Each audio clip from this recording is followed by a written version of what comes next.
Omukulembeze w'ekibiina ekiddukanya omuzannyo gw'omupiira mu ggwanga Engineer Moses Magogo asisinkanye abazanyi ssaako n'abakungu ba ttiimu y'eggwanga The Queens okubaako ebigambo bye bafalasira nga ttiimu tennasitula kwolekera Dubai ne Tunisia eggulo lya leero. Mu nsisinkano eno abasambi bategeezeddwa ku ngeri kiifufa gy'eri mu kukola obutaweera okulaba nga batuusibwako byonna ebyetaagisibwa mu nkambi newankubadde ng'ensimbi zikyabeekubya mpi.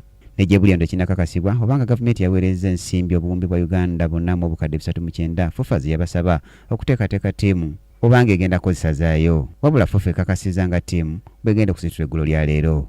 Engineer Magogo asiimye abazanyi ssaako n'abakungu ku ttiimu y'eggwanga The Queens olw'okwagala n'amaanyi kwe bataddemu mu kutendekebwa okwatandika ng'ennaku z'omwezi 13 Novemba 2016 era nga kukomekerezeddwa amakya ga leero. Mu nsisinkano y'emu abasambi era banjuliddwa ekiwandiiko ekibagiddwa FUFA nga kino kiriko amateeka ku nneeyisa abazanyi ssaako n'abakungu ku ttiimu y'eggwanga The Queens gye balina okweyisaamu era nga kino bakukisaako emikono era bakigoberere. Brian Katende, Munabyamizannyo, KTV, Amalindirire.